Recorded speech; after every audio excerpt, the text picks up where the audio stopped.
जय गुरुदेव। परम पुरुष गुरुदेव जी, जय गुरुदेव नाम। अलख अगम की पार में स्वामी तुम्हें प्रणाम। कोटि कोटि करूं वंदना, अरब खरब प्रणाम। चरण कमल बिसरू नहीं, जय गुरुदेव नाम।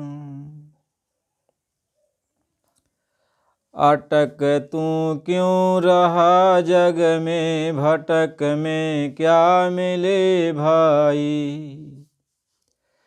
खटक तू धार अब दिल में, खोज सतसंग में जाई। बिरह की आग जब भड़के, दूर कर जगत की काई। लगा लो लगन सतगुरु से, मिलो फिर शब्द लोलाई। छूटेगा जन्म यो मरना, अमर पद जाय तू पाई। भाग तेरा जगे सोता नाम, और धाम मिल जाई। जय गुरुदेव। आप सभी प्रेमियों, मालिक की बड़ी दया है, कृपा है। आज हम सब लोग इस विषय पर चर्चा करेंगे। आखिर हमें इस संसार में करना क्या है, आखिर हम किस लिए इस संसार में आए, हमारे आने का उद्देश्य क्या है, और हमें करना क्या चाहिए, और हम कर क्या रहे हैं। आखिर हम क्यों आए, इस संसार में क्यों आए, क्या करने के लिए आए, इस विषय पर थोड़ा प्रकाश डालेंगे। देखो, यह जीवात्मा, ये मन, ये आत्मा, ये परमात्मा, ये ईश्वर, ये ब्रह्म, ये पार ब्रह्म, ये महाकाल, ये सत्य पुरुष, अलग पुरुष, अगम पुरुष, आवानाम महाप्रभु, इसी का जिक्र सभी महापुरुषों ने किया। सारे धर्मशास्त्र ग्रंथ, उपनिषद, गीता, बाइबिल, कुरान, मतलब जो भी धर्म पुस्तकें हैं, किसी भी मजहब की हैं, सब ने इसी का ही वर्णन किया। अनामी महाप्रभु का, अगम अलख सतपुरुष का, फिर पार ब्रह्म महाकाल पुरुष का, फिर ब्रह्म पुरुष का, इससे ईश्वर हैं, देवी देवताओं का है, आद्या महाशक्ति का है। सारे मतलब जितने भी लोग, सब यही धर्म पुस्तकें जो हैं, इन्हीं का वर्णन करते हैं। लेकिन आज हम इस विषय पर चर्चा कर रहे हैं कि ये बताओ, ये रचना कैसी हुई और किस जगह रचना हुई। ये रचना किस जगह हुई और कैसे रचना हुई और कहाँ हुई। एक तरफ तो लोग ये कहते हैं कि भगवान से कोई ऐसी जगह खाली नहीं है, यानी सब जगह भगवान ही है, भगवान का ही राज्य सब जगह है, भगवान ही सब जगह, कण कण में वो भगवान मौजूद है। महात्मा इसी बात को समझाते हैं कि यदि भगवान सब जगह है तो भगवान ने रचना किस जगह किया। कोई जगह तो भगवान से खाली नहीं है, तो रचना किस जगह किया, यानी अपने से अलग किया रचना की, अपने में ही रचना किया। आज इस बात का सवाल हम पूछ रहे हैं, और जो भी जानकार हों, इस चैनल के माध्यम से जो भी सुन रहे हों, वो इस विषय पर अपनी बातें अपने सत्संग में वो डालेंगे। आखिर भगवान जब सब जगह मौजूद है, कोई ऐसी जगह खाली नहीं है कि सभी जगह भगवान ही है, तो भगवान ने रचना कहाँ किया। और यदि भगवान का कोई रूप है तो अपने रूप पर तो कोई रचना करेगा नहीं। यदि भगवान निरूप है तो रचना करेगा कैसे? और रचना यदि कर रहा तो रचना का स्वरूप है, और भगवान निरूप है तो कहाँ पर है, और स्वरूप में है तो कहाँ पर है, निर्गुण है कहाँ पर है, सरगुण है कहाँ पर है, ये दोनों से अलग है तो कहाँ पर है, और रचना ये कहाँ पर हुई? ईश्वर कौन है? ब्रह्म, पार ब्रह्म, महाकाल कौन है? सत्य पुरुष कौन है? अलख अगम पुरुष कौन है? अनामि महाप्रभु कौन है? इस विषय पर आज हम ये चर्चा करते हैं। सभी धर्म पुस्तकें या संतों महात्माओं ने यहाँ से स्टार्टिंग किया कि उस परमात्मा ने, अनामि महाप्रभु ने जो एक है, एक अनीह अरूप, यानी वह अरूप भी उसको कहा गया, अनीह भी करो उसको भी कहा गया, और अरूप भी उसको कहा गया, अनाम भी उसको कहा गया। यानी जो एक है, एक अनीह अरूप अनामा, आज सजदानंद प्रभु धामा, वह प्रभु है, अपने धाम में रहता है। ठीक, अब महापुरुषों ने ये बयान किया कि उस अनामी महाप्रभु की मौज उठी तो उन्होंने अपने अंदर से एक हिलोर पैदा किया, एक लहर उठाई, और वो लहर आगे चल करके अगम लोक की रचना किया, फिर अलख लोक की रचना किया, फिर सतलोक की रचना किया। ठीक है, रचना तो उस अनामी महाप्रभु ने किया, और अगम लोक में भी अनामी महाप्रभु बैठ गए, और अलख लोक में भी बैठ गए, और सतलोक में भी बैठ गए, बैठ तो गए। लेकिन सवाल ये पैदा होता है कि वो अनामि महाप्रभु एक है, अनीह है, रूप है, अनामा है, यानी उसके बाद कुछ है ही नहीं, जो कुछ है वही है, तो उसने ये रचना कहाँ किया? ये आगम लोक की रचना किस जगह किया? उस मालिक ने। और फिर अलख लोक की रचना उस मालिक ने किस जगह किया? फिर सतलोक की रचना उस मालिक ने किस जगह किया? ये संतों महापुरुषों ने इसका बयान किया कि उन्होंने रचना किया। फिर सत्य पुरुष ने फिर नीचे रचना किया, अपने से नीचे रचना किया, और अनेकों ब्रह्मांडों को नीचे बनाया, नीचे बनाकर फिर 16 पुत्रों को नीचे पैदा किया, नीचे उतारा, और 16 ब्रह्मांडों में उतार दिया। ये सत्य पुरुष, यानी अब सत्य पुरुष जो रचना कर रहे हैं वो सत्यलोक से अलग रचना है। यानी ये सब जो जगह खाली है, पहले तो अनामि महाप्रभु थे, तो अनामि महाप्रभु ऐसे आखिर कोई जगह खाली रही होगी, तभी तो उस जगह रचना किए अगम लोक की, फिर अलख लोक की, और फिर सतलोक की। फिर सत्य पुरुष अब जो जगह खाली और रहा होगा तो उस जगह तो सत्य पुरुष ने ये रचना की। तो हमें एक बात ये बताइए कि यदि कोई ऐसी जगह खाली नहीं है कि जहाँ ये मालिक न हो, यदि वो मालिक सब जगह है तो उसने रचना किस जगह किया? कौन सी जगह खाली रही? कौन सी जगह खाली रही कि उस जगह उस मालिक ने रचना किया?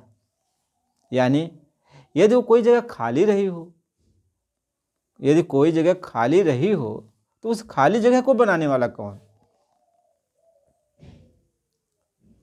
कि जिस जगह ये रचना हो रही है उस खाली जगह को फिर बनाने वाला कौन?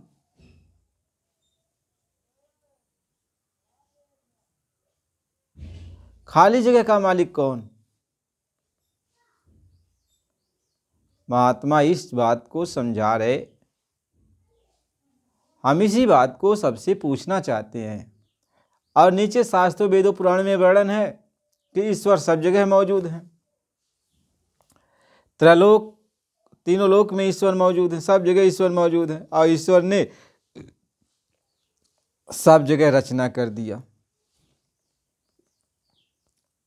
14 लोक बना दिया, 7 लोक नीचे बना दिया, 7 लोक ऊपर बना दिया, पिंड, अंड, ब्राह्मण, ये सब कुछ बना दिया।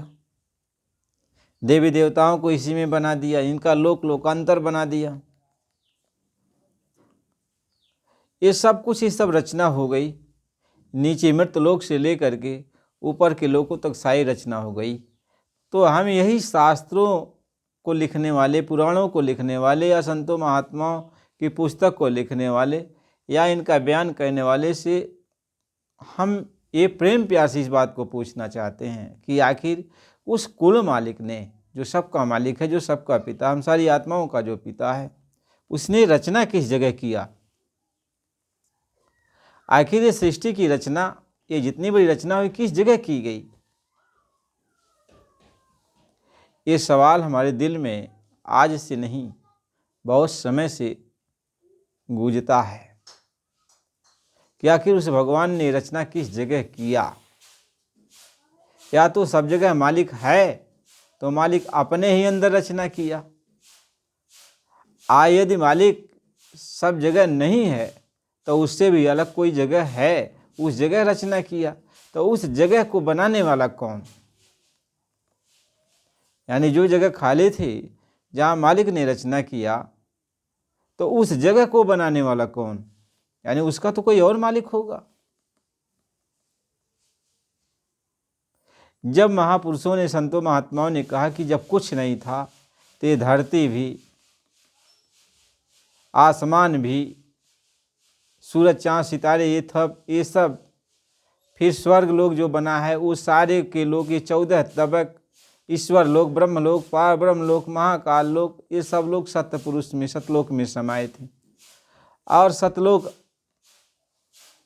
अलख लोक में समाया था, और अलख लोक जो है वो अगम लोक में समाया था, और अगम लोक से अनामी महाप्रभु के लोक में, अनाम लोक में समाया था। यानी सब कुछ अनाम लोक में था।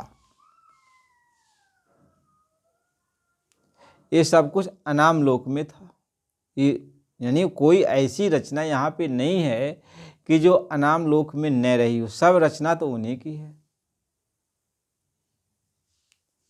उन्हीं की है। तो ये रचना हुई कहाँ?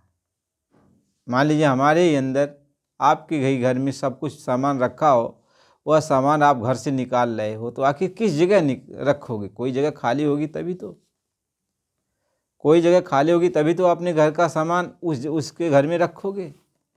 तो अनाम लोक से भी अलग कोई लोक था, कोई जगह थी जो खाली पड़ी हुई थी, तब ये रचना की गई। ये सवाल पैदा होता है। और जितने भी जानकार लोग हैं वो इसी सवाल का अपने सत्संग के माध्यम से जब जवाब देंगे तो समझ में आएगा कि हाँ, या तो मालिक अपने ही अंदर रचना किया, या अपने से अलग कोई रचना किया। तो अपने से अलग कोई रचना किया तो उससे अलग कोई जगह है, तो उसको भी बनाने वाला कोई होगा, उस जगह को भी बनाने वाला कोई होगा। वो कौन है? वो कौन है? या तो सब मालिक ही है। दो में एक ही बात। यदि मालिक ने रचना किया और सब जगह वो मालिक मौजूद है, तो वह मालिक अपने ही अंदर रचना किया, अपने से बाहर कुछ नहीं। यानी उसके बाहर कुछ नहीं है। यानी जो कुछ भी रचना किया है वह अपने ही अंदर रचना किया। और यदि उसके बाहर कोई है तो कोई और परमात्मा है, कोई और मालिक है। उसकी कौन सी, उसकी खोज किसी ने किया कि नहीं किया? यह बात, ये सवाल है। इसको कहते हैं विवेक ज्ञान। इसी को कहते हैं विवेक ज्ञान की। इस ज्ञान को आप लगाओ। रचना तो सब लोग कहते हैं। जैसे हम कोई मकान बनवाएंगे, मान लो, तो कोई जगह खाली रहेगी तो उस जगह तब तो मकान बनवाएंगे, और कोई जगह खाली ही नहीं रहेगी तो कैसे मकान बनवाएंगे? तो जो भी रचना कुल मालिक ने की, तो वह रचना का कोई जगह खाली रही होगी तभी तो वहाँ किए। और वह खाली जगह को बनाने वाला कौन? यदि वो खाली जगह को बनाने वाला वही मालिक है, तो उस खाली जगह में भी मालिक है, और खाली जगह में भी मालिक है, तो मालिक ने रचना अपने ही अंदर की, बाहर तो कोई रचना नहीं की। यानी वो अपने ही शरीर के अंदर रचना, जो कुछ भी रचना है उसके शरीर के अंदर ही है। इसलिए महात्मा कहते पिंड जो बाहर दिखाई पड़ता हुआ तुम्हारे पिंड में है, यानी पिंड में जो रचना है वही तुम्हारे बाहर की रचना है। अंडपिंड और ब्रह्मांड, सचखंड, इस सारे लोक लोकांतरों में जो भी रचना है वह तुम्हारे पिंड में भी है, यही रचना। तो ये रचना है कि एक तरीके का जीवात्मा को भूल भुलैया के घर में रखा गया है। जीव को भूल भुलैया का एक पर्दा डाल दिया गया कि जीव समझ न पावे, जीव को उलझा दिया गया। महात्मा ये समझाते हैं, क्योंकि संतों महात्माओं ने जब समझाया तो उन्होंने कहा सत्य पुरुष ने अपनी आवाज़ निकाली तो उनकी आवाज़ में असंख्यों ब्रह्मांड बन गए, एक दो नहीं, असंख्यों ब्रह्मांड बन गए जिसकी कोई गणना नहीं, कितने ब्रह्मांड बन गए हों। आखिर ये जो ब्रह्मांड बने आखिर सतलोक से अलग ही तो बने, क्योंकि दर्शाया भी जाता है कि ये सारे लोक जो हैं वो सतलोक से अलग हैं और सतलोक इनसे अलग है। और यह जो लोक बनाए गए इन लोकों में काल रहता है और इसके ऊपर के लोकों में दयाल रहते हैं।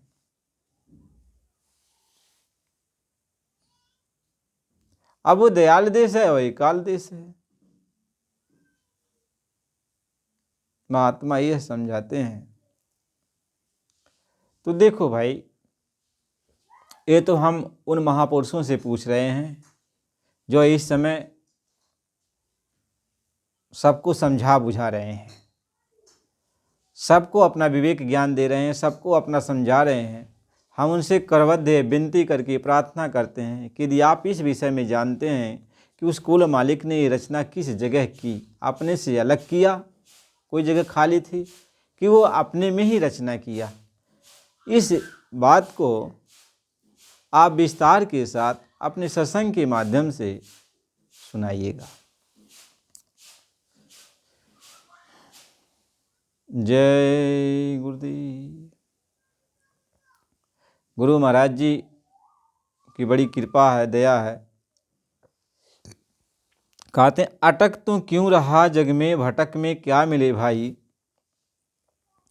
खटक तू धार अब दिल में, खोज सत्संग में जाई। यानी देखो, महापुरुषों ने इसी बात को समझाया कि तू इस संसार में क्यों अटका हुआ है। अटके का मतलब मोह माया में क्यों फंसा हुआ है, परिवार में, समाज में, देश में, कमाने में और कोई चीज़ में क्यों आप फंसे हो। फंसने का मतलब आप तुम अटक गए, यानी आपको ये मानव शरीर दिया गया था कुछ और काम करने के लिए, लेकिन बीच में ये चीज़ आपको अटका दिया। जैसे कोई रास्ते से जा रहा है अपने मंजिल को पाने के लिए, तो बीच बीच में कोई चीज़ ऐसी लुभावनी उसको मिल गई, देखने में बस उसी में रुका हुआ है। तो हमें मानव शरीर मिला था अपने सफ़र को पूरा करने के लिए, अपने लक्ष्य को प्राप्त करने के लिए, अपने घर चलने के लिए, लेकिन बीच में ये खिलौने हमको मिल गए, यानी ये लुभावनी चीज़ मिल गए, जो तरह तरह की चीज़ें हमको दिख रही है और इसी में हम रुक गए। कहें अटक तो क्यों रहा जग में, भटक में क्या मिले भाई। कहते इसी में हम अब सोच विचार में पड़ गए हैं, इनको छोड़ के आगे चलें कि न चलें, इनको छोड़ें फिर आगे अपने मंजिल पर चले कि न चलें, क्योंकि ये मोह का फांस है। अब कौन मिला, परिवार मिला, समाज मिला, अपने मिले, पराये मिले, ये सब मिले और रास्ते में मिल गए, और रास्ते में मिल गए तो हमको अपनी तरफ खींच रहे हैं कि हम तुम्हारे बिना नहीं रह सकते, वो कह रहे हैं हम तुम्हारे बिना नहीं रह सकते, तुम्हें मेरे सब कुछ हो। अब मोह माया में बेटी बेटा उधर, परिवार उधर, समाज उधर, माता पिता उधर, और सारे के सारे लोग अपनी तरफ सब खींच रहे कि आप मुझे छोड़कर कहीं मत जाना, आप मुझे छोड़कर कहीं मत जाना, आप मुझे छोड़कर कहीं मत जाना। तो हम इसी में अटके हुए हैं, हम इसी में अटके हुए हैं। कहते हैं अटक तो क्यों रहा जग में, भटक में क्या मिले भाई, इस भटकन में तुझे क्या मिलने वाला है। महात्मा समझा रहे तुम रुको मत, यानी तुम आगे बढ़ो रास्ते में, इनसे आगे बढ़ो, और जब आगे बढ़ोगे तभी तुम्हारा काम होगा, नहीं तो नहीं काम हो सकता है। महात्मा इसी बात को समझाते हैं।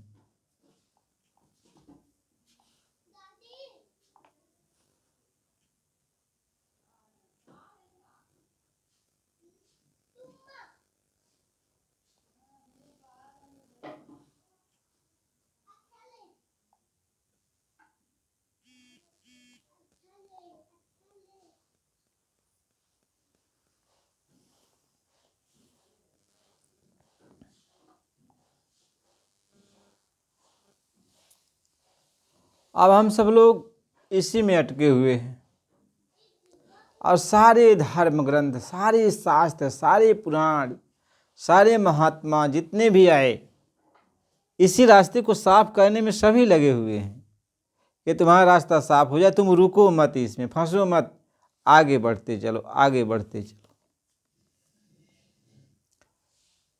कहे खटक तू धार अब दिल में, खोज सत्संग में जाई। कहे तू अपने अंदर ये खटका ले आओ। सभी लोग समझा रहे हैं, चेतावनी दे रहे हैं, समझा रहे हैं, बुझा रहे हैं कि अपने दिल के अंदर होश लाओ, खटका लाओ कि आखिर तुम निकले हो घर से तो अपने मंजिल तक जाने के लिए, न वहाँ तक पहुँचने के लिए न निकले हो, और फिर यहाँ रुके क्यों, बीच में क्यों रुक गए हो, क्यों रुके हुए हो। कहे खटक तू धार अब दिल में, खोज सत्संग में जाई। तू खोज कर सत्संग में जा, यानी जहाँ ये मोह माया रुकी हुई है वहीं आगे सत्संग भी हो रहा है। कहें कि आगे सत्संग हो रहा, तू सत्संग में जा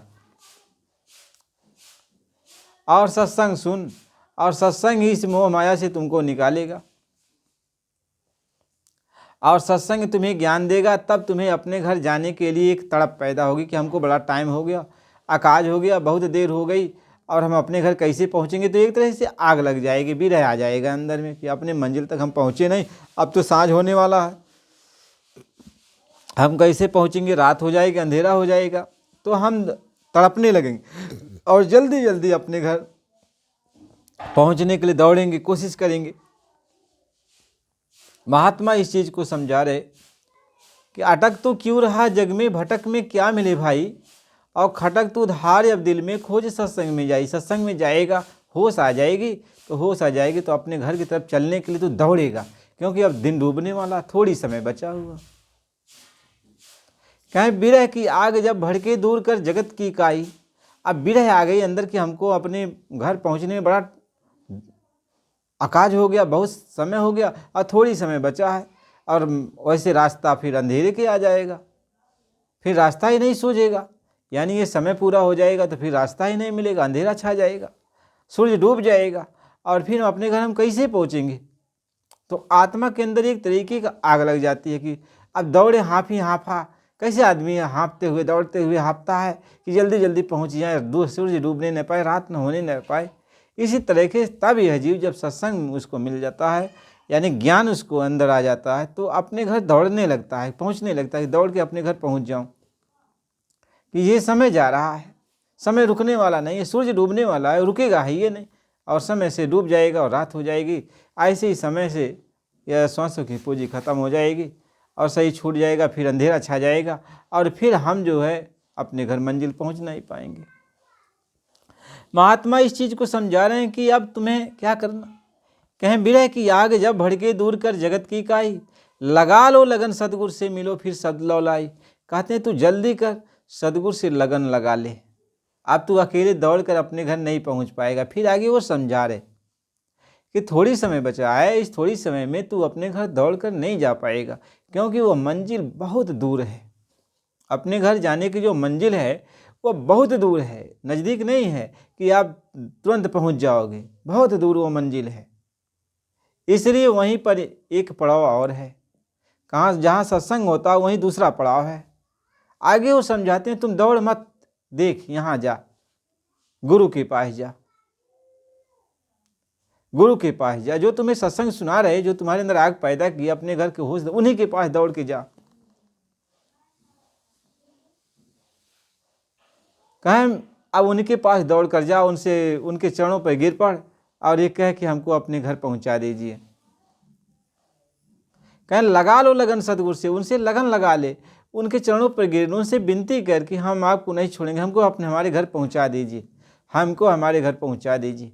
जब उनसे विनती करेगा, प्रार्थना करेगा, उनके चरणों को पकड़ेगा, उनको समर्पित हो जाएगा, उनसे रोएगा, तड़पेगा, हमको हाँ आप हमारे घर पहुंचा दीजिए, क्योंकि सूरज डूबने वाला है, अब हम जा नहीं पाएंगे। तो कहते हैं लगा लो लगन सदगुरु से, मिलो फिर शब्द लौलाई। जब जो है सदगुरु की कृपा हो गई, तब उस शब्द से वहीं से आवाज़ आ रही है, यानी वो जहाज जो अपने घर ले जाने वाली, वो उन्हीं के पास रहते, दूसरी जगह रहती नहीं है। तो जब वो खुश हो गए तुम्हारी विनती प्रार्थना से, तो तुम्हें उस जहाज पर बैठा देंगे, और वो जहाज पलक झपकते ही, यानी सूरज डूबने के पहले ही, पलक झपकते ही तुम्हें अपने घर पहुंचा देंगे। कहें लगा लो लगन सदगुरु से, मिलो फिर शब्द लौलाई। छूटेगा जन्म एवं मरना, अमर पद जाए तो पाए। ये जन्म मरण का जो बंधन है छूट जाएगा, और वो शब्द अपने घर पहुंचा देगा, शब्द तुम्हें अपने घर पहुंचा देगा। महात्मा इस बात को समझाते हैं। तो गुरु की खोज करनी है। बिना गुरु के कोई आज तक न राह पाया है, न राह पा सकता है। कहें बिन गुरु कोई राह न पाई, और गुरु बिन जीव 84 में भटकेगा। गुरु के बिना किसी को कोई राह मिलने वाला नहीं है। इसलिए गुरु यानी संत की खोज करनी पड़ती है, संत के पास जाना पड़ता है। जब तक संत नहीं कोई मिलेगा, तब तक कोई काम होने जाने वाला थोड़ी है।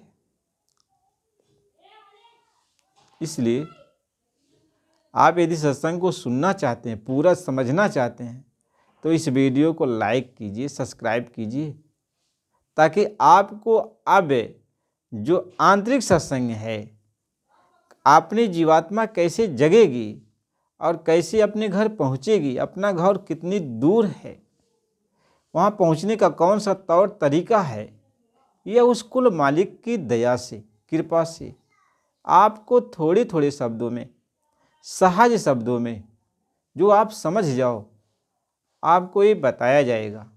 और फिर आप उसके बाद अपने घर चलने के लिए तैयारी करोगे,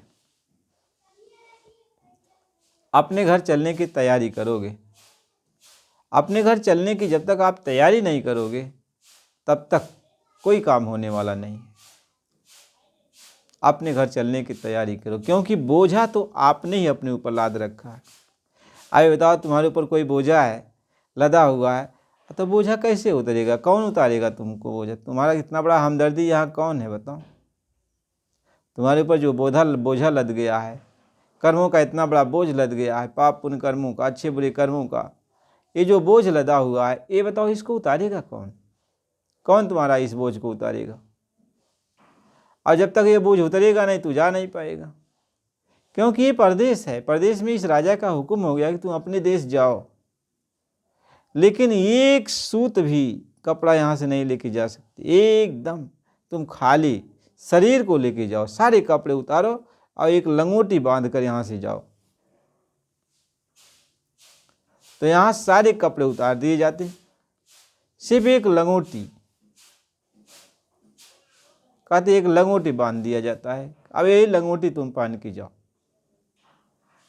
नंग धिड़ंग होके यहाँ से तुम चले गए। अब बताओ, अब यहाँ से आप कुछ भी नहीं लेके जा सकते, बोझ इतना ऊपर लदा हुआ है, पाप पुण्य कर्मों का बोझ है।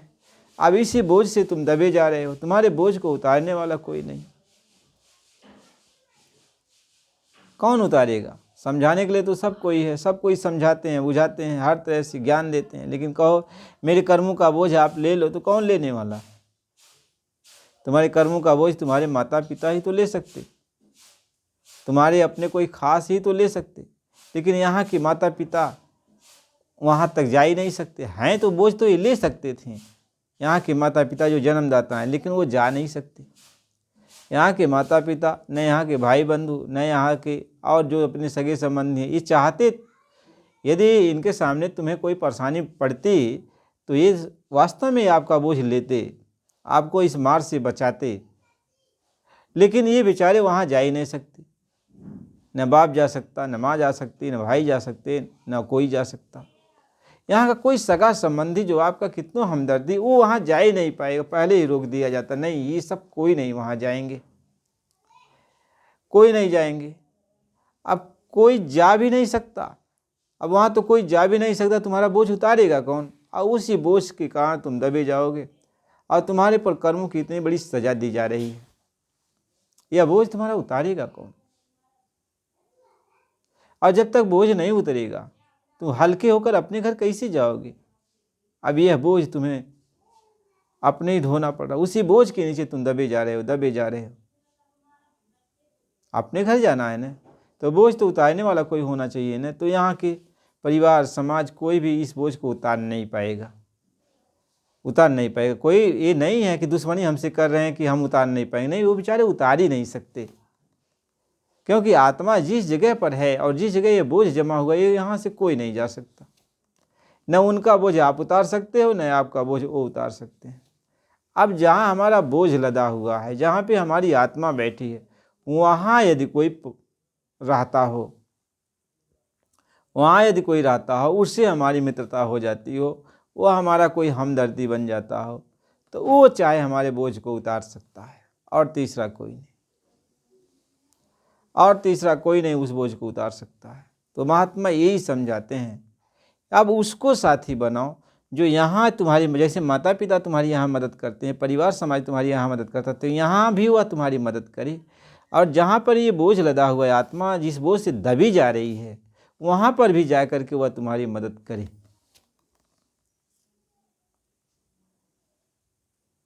ऐसे हमें महापुरुष की खोज करनी चाहिए, ऐसे हमें संत महात्मा की खोज करनी चाहिए, जो इस पार भी तुम्हारी हिफाजत करता हो और उस पार भी तुम्हारी हिफाजत करता हो। ऐसे संत महात्मा जब आपको मिल जाएंगे तो यहाँ भी संभाल करते हैं, इस पार भी संभाल करते हैं और उस पार भी संभाल करते हैं। ऐसे महात्मा की खोज करनी चाहिए। ये बातों का विषय नहीं है, ये असलियत ये विषय है, ये सच्चाई का ये विषय है। इसलिए हमें ऐसे महात्मा की खोज करनी चाहिए, चाहे जो कोई भी हो, जो हमें अंदर में भी मिलता हो और बाहर में भी मिलता हो। अंदर में जाकर के मेरे अंदर जो कुछ भी मैंने गुनाह किया उसकी माफ़ी करता हो, उसको साफ सुथरा करता हो, और बाहर जो हमारे शरीर से गुनाह बन जाता है, बाहर जो कर्म लदे हुए हैं, बाहर जो हमारे मन बुद्धि खराब है, इसको जो साफ करता हो, इधर से भी साफ करता और उधर से भी साफ करता।